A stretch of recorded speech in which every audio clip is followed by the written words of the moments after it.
हम लोग बायोलॉजी यानी कि जीव विज्ञान के दूसरे नंबर चैप्टर को पढ़ेंगे, जिसका नाम है श्वसन। हम आपको बताते हैं कि यह श्वसन वाला टॉपिक है जो पहले वाले चैप्टर में पढ़ना है, यह प्रकरण में पढ़ना है। आपको हम समझने के लिए बेहतर तरीके से श्वसन चैप्टर को अलग चैप्टर के पढ़ाएंगे, जिससे आपको एक एक बात अच्छे तरह समझ में आ जाए। अगर आपको श्वसन की तरह जैव प्रकरण में ही पढ़ा देते तो आपको समझ में बढ़िया तरह नहीं आता। इसलिए हम आपको नेक्स्ट चैप्टर करके श्वसन में पढ़ा रहे हैं। काफ़ी महत्वपूर्ण टॉपिक है। इस टॉपिक से सांस लेना और सांस छोड़ना, इसी क्रिया को श्वसन बोला जाता है। आप जानते होंगे कि हम सांस लेते हैं तो ऑक्सीजन को पूरा करता है। ऑक्सीजन को ग्रहण करना और ऑक्सीजन को ग्रहण करना, CO2 को बाहर निकालना, इसी को ही श्वसन क्रिया कहा जाता है। श्वसन क्रिया को परिभाषित करें। श्वसन क्रिया है क्या, आप बहुत समझिएगा अच्छे तरह। आप क्वेश्चन देखिएगा, यहाँ पर समझा रहे हैं कि श्वसन क्या है, श्वसन कैसे परिभाषित किया जाता है। वायुमंडल से O2 को शरीर के किसी वाही तक पहुंचाना, शरीर के निर्मित CO2 को बाहर निकालना। और O2 बाहर निकाल देता है। यहाँ पर देखिएगा, वायुमंडल से O2 को शरीर को कोशिकाओं के अंदर तक पहुंचाना है। O2 होता है ऑक्सीजन का, CO2 कार्बन डाइऑक्साइड होता है, जानते हैं। और CO2 है, CO2 को बाहर निकालना। CO2 को बाहर निकालने की प्रक्रिया को श्वसन कहा जाता है। यहाँ पर नीचे देखिएगा, पारा स्टेप चेंज करके लिखे हैं। यहाँ पर कितने स्टूडेंट बोलते हैं कि कितने टीचर अलग अलग परिभाषित कर देते हैं, तो कुछ इम्पोर्टेंट भारी हो जाता है। हल्के शॉर्ट में दिए हैं, लिखे हैं, देखिएगा। यहाँ पर जितने हम बता रहे हैं इतने लिखिएगा, आपको पूरा नंबर मिला जाएगा, आपको एक भी नंबर नहीं काटेगा। आप देखिएगा, सिंपल परिभाषा है। वायुमंडल से O2 शरीर की कोशिकाओं तक पहुंचाना, शरीर के अंदर निर्मित CO2 को बाहर निकालने की प्रक्रिया को श्वसन कहा जाता है। श्वसन एक अपचयन मंद धातु है। श्वसन अपचयन है क्या, अपचयन आपको लगा होगा कि जो नहीं पचता है उसे अपचयन कहते हैं। नहीं, अपचय जो है से अपचय वो नहीं है। अपचय देखिएगा, अपचय यहाँ पे, अपचय के बारे में आपको हम बता देते हैं। यहाँ पर शॉर्ट में देखिएगा, इसमें जो छोटे छोटे पदार्थ बारीक तरह से होते हैं उससे को अपचय होता है। अपचय होता है पदार्थ जो छोटे छोटे कण होता है उससे विभाजित होता है, और अपचय क्रिया में ऊर्जा बाहर निकलती है। श्वसन क्रिया हम आपको पढ़ा रहे हैं। श्वसन क्रिया में अपचय होता है। उपचय किस में होता है, उपचय होता है प्रकाश संश्लेषण में होता है, जो कि ऊर्जा बाहर निकाला जाता है। तो प्रकाश संश्लेषण में उपचय होता है और श्वसन क्रिया में अपचय मंद होता है। यहाँ पर देखिएगा, अपचय का मतलब समझ गए होंगे। यहाँ पर तो देखिएगा, अपचय मंद दहन का उदाहरण है जिसमें लगातार जैव ऊर्जा की खपत होती है। हम आपको बताएं कि जैव ऊर्जा बाहर निकलता है, इसका मतलब अपचय जो ऊर्जा खपत हो रहा है। अपचय मंद दहन का उदाहरण है, जो कि यहाँ पर देखिएगा। श्वसन मुख्यतः दो प्रकार के होते हैं। श्वसन दो प्रकार के होते हैं। श्वसन मुख्यतः दो प्रकार के होते हैं, लेकिन आपको सबसे पहले ध्यान रखना है, इस श्वसन को परिभाषा पूछ दे तो आपको कम से कम यहाँ तक जरूर लिखना है, ताकि आपको पूरा नंबर मिलेगा। यहाँ पर आपको पूरा परिभाषा यहाँ तक होगा। परिभाषा, ये दो प्रकार का होता है श्वसन, ऑक्सी श्वसन और अनऑक्सी श्वसन। ऑक्सी श्वसन को वायवीय श्वसन कहते हैं, अनऑक्सी श्वसन को अवायवीय श्वसन भी कहते हैं। आपको हम केमिस्ट्री के पहले चैप्टर में ऑक्सीकरण पढ़ाए थे।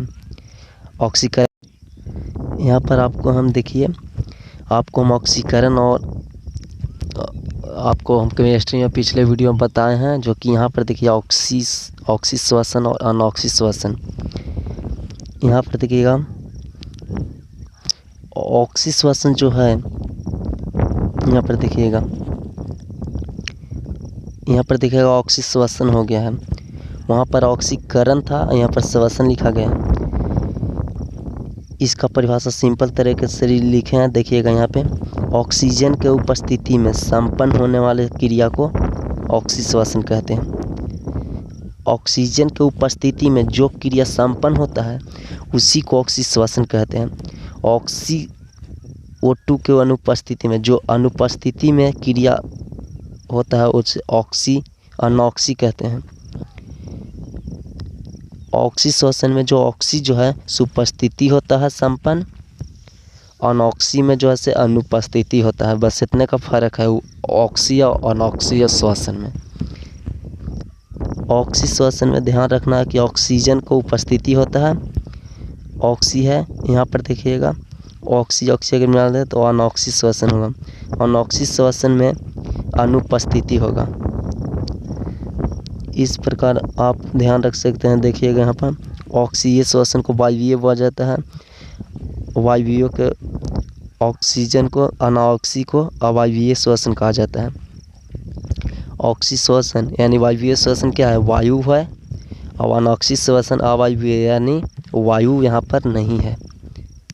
आपको याद हो गया होगा तो आप अच्छी तरह समझ गए होंगे। ऑक्सी अनऑक्सी अच्छे तरह समझ गए होंगे। आपको ध्यान रखना, ऑक्सीजन की उपस्थिति में हो तो ऑक्सी होगा, और ऑक्सीजन की उपस्थिति में नहीं होगा तो अनऑक्सी होगा। अनऑक्सी में आपको अंतर पूछता है, कभी कभी आपको पूछ देता है बहुत बारीक तरह से। बहुत इम्पोर्टेंट टॉपिक है जो कि पूछता है।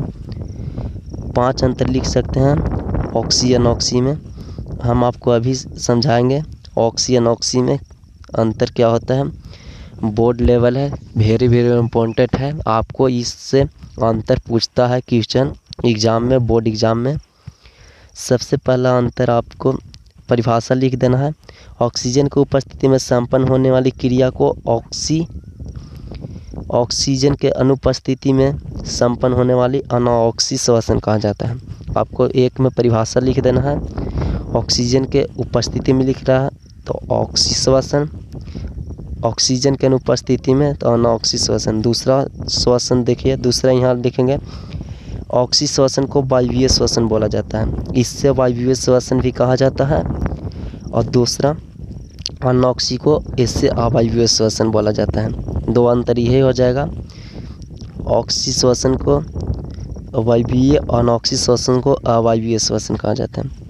तीसरा, इसमें विशाल जीव भाग लेते हैं। इसमें ऑक्सी श्वसन में विशाल जीव भाग लेते हैं, अनऑक्सी श्वसन में इसमें सूक्ष्म जीव भाग लेते हैं।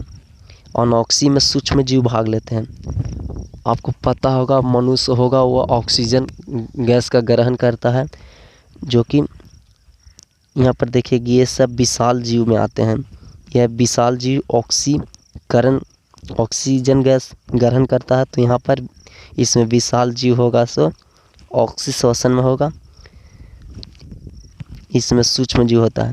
चौथा नंबर देखिएगा, इसमें CO2 और जल का निर्माण होता है। ऑक्सी श्वसन में जो है सो CO, यहाँ पर देखिएगा ऑक्सी में आपको लिख देना CO2 जल का निर्माण करता है, अनऑक्सी में CO2 जल का निर्माण नहीं करता है। 5वां अंतर यहाँ पर देखिएगा, अब 5वां में इसमें 4 बता दें। इसमें ग्लूकोज का पूर्ण ऑक्सीकरण होता है। ऑक्सीकरण आपको पता है ना, किसी के साथ ऑक्सीजन झूल रहा है तो उसे ऑक्सीकरण। देखिए ऑक्सीकरण OH के साथ ग्लूकोज का आपको सूत्र क्या होगा, CH612। यहाँ पर देखिएगा कि ग्लूकोज जो है कि C6H12 वो 16, यहाँ पर देखिए वो 6 होगा। इससे ग्लूकोज का पूर्ण ऑक्सीकरण होता है। इसमें देखिए 5वां नहीं लिखा है, यहाँ पर छूट गया, नहीं लिखे हैं। यहाँ पर देखिए 5वां लिख दीजिएगा कि इसमें ग्लूकोज का पूर्ण ऑक्सीकरण नहीं होता है। छठा अंतर होगा, यहाँ देखिए इसमें ग्लूकोज एक अणु के टूटने से 38 एटीएम का निर्माण करता है। जब ग्लूकोज का एक अणु टूटेगा तो 38 एटीएम का निर्माण होगा। आप यहाँ पर देखिएगा, एक ग्लूकोज टूटेगा तो 38 एटीपी का ऊर्जा का निर्माण होगा, जो कि इसमें ग्लूकोज एक अणु से टूटने में 2 MP के निर्माण होता है। 2 MP, जो कि देखिएगा यहाँ पर 6 ऑक्सी और अनऑक्सी श्वसन में 6 अंतर बता दिए। ऑक्सी में बताएं कि यहाँ पर CO2 जल का निर्माण होता है। यहाँ पर देखिएगा ऑक्सी में CO2 जल का निर्माण होता है, अनऑक्सी में CO2 जल का निर्माण नहीं होता है। यहाँ पर देखिए इससे ग्लूकोज पूर्ण ऑक्सीकरण होता है। तो इसमें ग्लूकोज का पूर्ण नहीं होता है। इसमें ग्लूकोज 38 ATP का निर्माण होता है। इसमें अनऑक्सी में कि इसमें टूटने से 2 ATP का निर्माण होता है। आपको 5 बता दिए अंतर।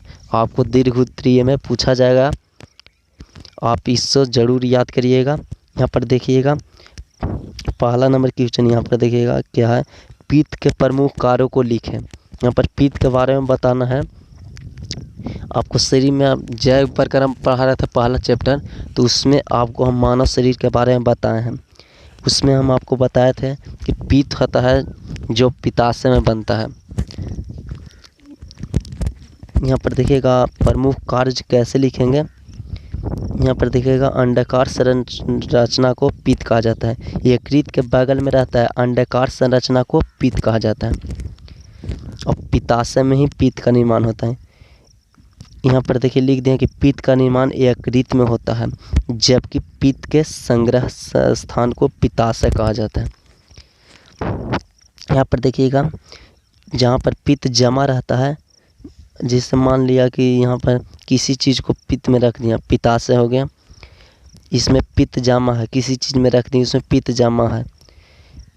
जहाँ पित्त जमा होता है उसे पित्ताशय कहते हैं। यकृत के अंदर में ही पित्ताशय जमा होता है, पित्ताशय होता है। संग्रहण, यहाँ पर देखिए संग्रहण करने का मतलब क्या है कि किसी चीज़ किसी जगह पर जमा होता है। पित्त में किसी प्रकार का एंजाइम नहीं पाया जाता है, उसके प्रकृति क्षारीय होता है।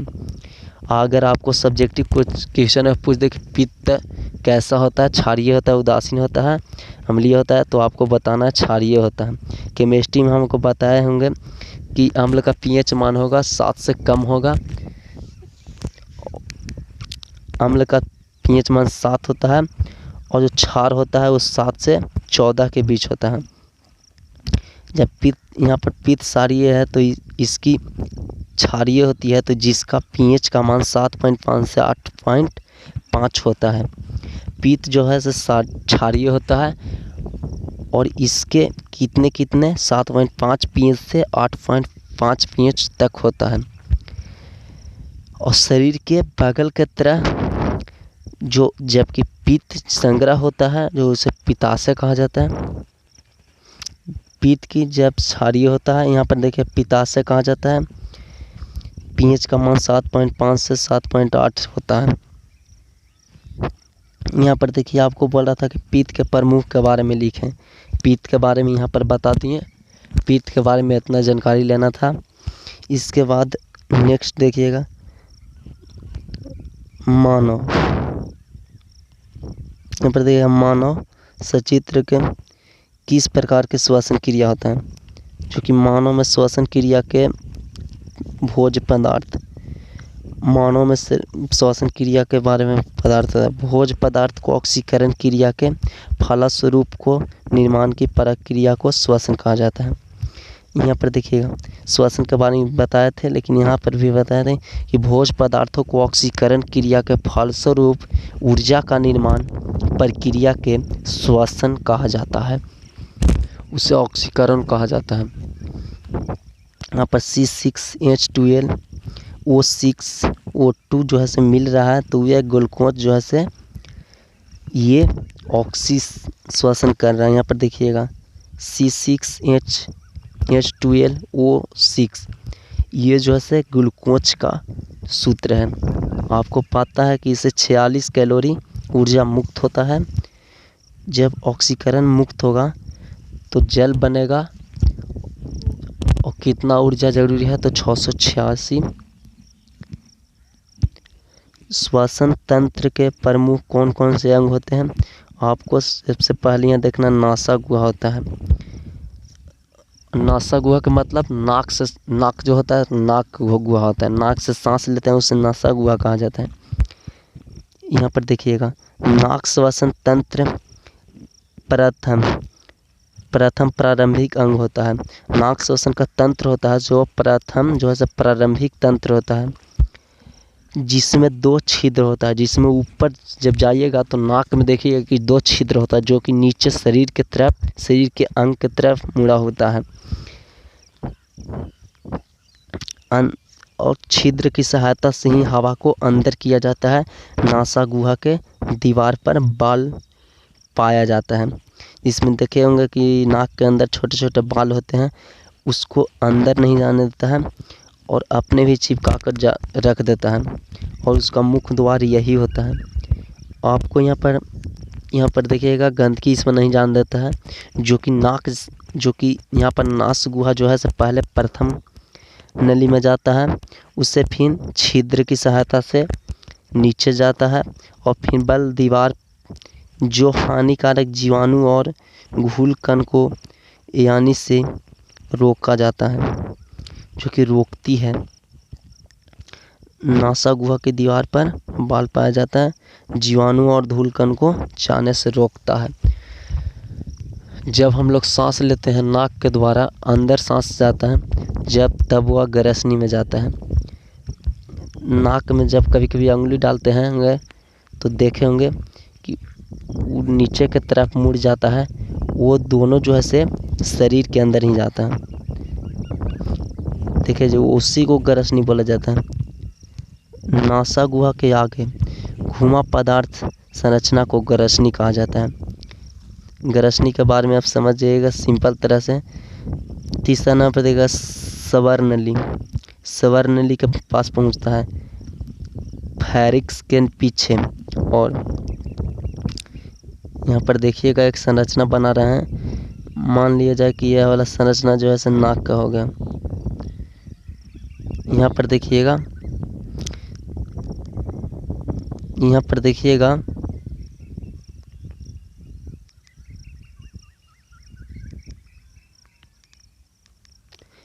देखिएगा एक ढक्कन लगा होता है, जो कि यहाँ पर यह ढक्कन जब हम लोग खाना खाते हैं तो यह ढक्कन खुल जाता है। जब हम लोग सांस लेते हैं यह ढक्कन बंद हो जाता है। कभी कभी यह ढक्कन खाना खाते खाते खुल जाता है, तो वह जो है नाक की तरफ प्रवेश कर जाता है। तो बोलते हैं कि ये सरक गया, आदमी को सरक गया, कोई नाम ले लिया, कोई चीता कर रहा है। आप समझ गए होंगे। जब हम खाना खाते हैं, भोजन होता है, वह पेट में जाने के वजह श्वास नली की तरफ प्रवेश करने लगता है। यहाँ पर देखिए स्वर नली जो है यही होता है, फैलिक्स के पीछे है, जिसे स्वर नली कहा जाता है। इसे आवाज़ का केंद्र बिंदु भी कहा जाता है, जिससे छिद्र द्वारा लेक्सी को खोला जाता है। यहाँ पर देखिएगा जिस छिद्र के द्वार खुलता है उसे ग्लोटिस कहते हैं। ढक्कन होता है जिससे टिप ग्लोसी कहा जाता है। यहाँ पर देखिएगा स्वर नली में पाए जाते हैं, जो कि रोकता है। यहाँ पर देखिएगा कभी कभी खाना खाते खाते वो खुल जाता है, इसी तरह वो प्रवेश करता है और कोई भारी बात नहीं है, लगता है कि सांस लिया रहा है।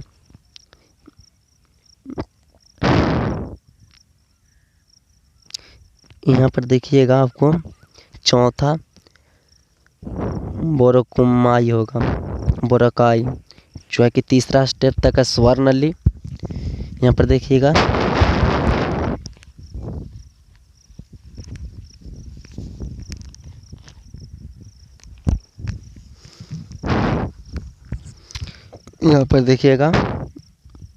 भोजन को श्वास नली की तरफ दोनों को रोकने वाला ढक्कन होता है। उसको एपिगैलेक्सी कहा जाता है। जो श्वास नली और ग्रास नली है दोनों को एपिगैलेक्सी कहा जाता है। बोरोकाई स्वर नली स्वच्छ गुहा में पहुंचकर 2 भागों में विभाजित हो जाता है, जिससे हम फिगर के बारे में समझा रहे थे। इसी को बोरोकाइल बोलते हैं। दोनों जो है नली एक में आकर मिल जाता है। आप जानते होंगे कि एक बायां साइड एक दायां साइड में होता है, यही दोनों भाग होता है विभाजित करता है, उसी को कहते हैं बोरोकाई। जो स्वर नली स्वच्छ गुहा में पहुंचकर 2 भागों में विभाजित कर जाती है, जिससे बोरोकाई कहते हैं, और प्रत्येक भाग में एक एक फ्यूब पड़ा होता है। आप उम्मीद करते हैं कि श्वसन तंत्र के बारे में अच्छे तरह समझ गए होंगे। सबसे पहले मैं आपको नासा गुहा बताएं, इसके विस्तार रूप से बताएं, ग्रास नहीं बताएं विस्तार रूप से। यहाँ पर देखिएगा तीसरा स्टेप आता है, चौथा स्टेप बोरकाई आता है, स्वर नली। इसके बाद अगला पार्ट है प्रमुख जीवों का श्वसन अंग मान क्यों होता है। यहाँ पर देखिए जो प्रत्येक जीव होते हैं जो सांस कहाँ से लेते हैं सबके देखिए। मानव के बारे में आप जानते होंगे फेफड़ा से लेते हैं, मछली के बारे में जानते हैं गलफारा या गिल्स से लेते हैं। यहाँ पर देखिएगा मेढक लिखे हैं, मेढक देखिएगा तमाचा और फेफड़ा या नर्सिंग से लेता है, यह तीनों से लेता है। मच्छर जो है से मच्छर ट्रेकिया या वातका से लेता है। मक्खी कीट भी ट्रेकिया से लेता है। कॉकरोच है देखिए, कॉकरोच जो है से ट्रेकिया से लेता है। कॉकरोच के बारे में आप लोग ध्यान ज़रूर रखिएगा, जो कि ऑब्जेक्टिव में पूछता है क्वेश्चन। कॉकरोच के पूछेगा कि आपको कॉकरोच किससे सांस लेता है, तो ट्रेकिया से लेता है। उसके बाद शेर होता है, सांप होता है, पक्षी होता है, जिनमें होता है फेफड़ा से सांस लेता है। शेर भी फेफड़ा से, पक्षी, सांप, ये सब तीनों से फेफड़ा से लीजिएगा। यहाँ देखिए कॉकरोच जो है से बार बार परीक्षा में पूछता है, ट्रेकिया से लेता है। इसको आपको याद रखना है ज़रूरी, क्योंकि ऑब्जेक्टिव क्वेश्चन में कभी कभी डाल देता है। यहाँ मछली देखिएगा, ऑक्टोपस भी होता है गिल्स लेता है, मछली भी गिल्स लेता है। केंचुआ भी तमाचा से सांस लेता है। यहाँ पर देखिएगा चूहा जो है से फेफड़ा से सांस लेता है। अभी तक हम आप लोग इतने जीव के बारे में बता दिए कि श्वसन के कौन कौन अंग होते हैं। आप लोग 12 को ध्यान से याद रखिएगा। अब चलिए अगला नंबर प्रश्न है, कार्बन मोनोऑक्साइड एक जहरीली गैस है, कैसे होते हैं। यहाँ पर देखिएगा कार्बन मोनोऑक्साइड को सबसे जहरीला गैस माना जाता है, क्यों। यहाँ पर प्रश्न में पूछता है कभी सब्जेक्टिव में, सबसे जहरीला गैस माना जाता है।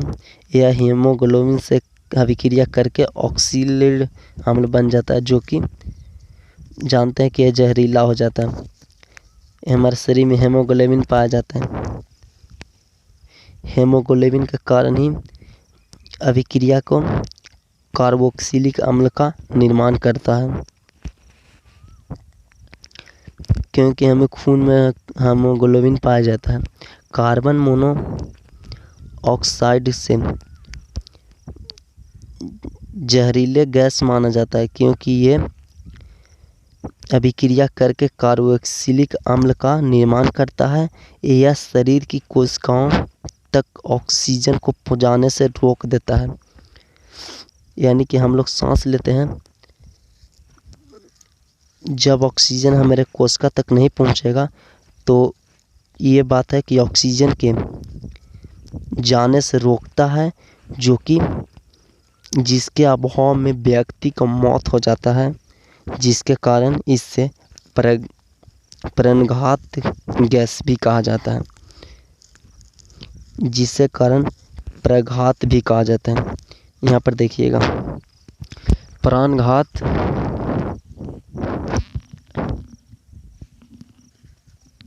यहाँ पर देखिएगा एक लाइन में आपको ध्यान रखना है कि शरीर में कार्बोक्साइड हमको हीमोग्लोबिन से मिल जाता है तो कार्बोक्सिलिक अम्ल बना जाता है।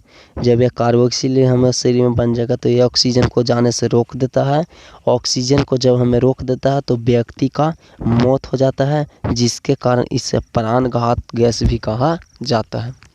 अब चलिए अगला प्रश्न देखेंगे, अमाशय के कितने भाग होते हैं। अमाशय के बारे में आप जानते होंगे कि अमाशय के पहले चैप्टर में बता दी हैं। आप जाकर पिछले वीडियो ज़रूर देखिएगा प्लेलिस्ट में। अमाशय कितने प्रकार होते हैं। अमाशय 3 भाग होते हैं। अमाशय के 3 भाग होते हैं। पहला होता है अमाशय के अग्र को भाग होता है, सबसे पहला कड़ी। यहाँ पर देखिएगा, अमाशय के मध्य भाग है, जो बीच वाला भाग है, उसे फुंडी कहा जाता है। यहाँ पर देखिएगा, अमाशय के मध्य भाग को फुंडी कहते हैं। अमाशय के पिछला, सबसे पिछला भाग होता है, उसे फालोरी कहते हैं। अमाशय के 3 भाग होते हैं। इससे ऑब्जेक्टिव सब्जेक्टिव क्वेश्चन में पूछा जाता है, अमाशय कितने भाग होता है, इससे आप याद रखिएगा। अमाशय के अगर लघु उत्तरीय में पूछा जाए कि कितने भाग होता है, तो आपको 3 लाइन में लिख देना है। अमाशय के कितने भाग होते हैं, तो पहले भाग को कार्डियक बोलते हैं। अमाशय के मध्य पिछले भाग को फुंडिक बोलते हैं। अमाशय के पिछले भाग को फाइलोरी कहा जाता है। ये आपको तीनों लिख देना है, लघु उत्तरीय में पूछेगा था। अब देखिएगा, उसके बाद आता है जाइलम और फ्लोएम ऊतक के अंतर क्या लिखे। यहाँ पर लिख देना जाइलम और फ्लोएम में अंतर। आप लोग इतना जरूर ध्यान रखिएगा, जाइलम और फ्लोएम 3 से 4 नंबर के सवाल यहाँ पर पूछता है। ऑब्जेक्टिव में सब्जेक्टिव में पूछ देता है, कभी 2 नंबर ऑब्जेक्टिव में पूछ देता है कभी। जाइलम का कार्य क्या होता है।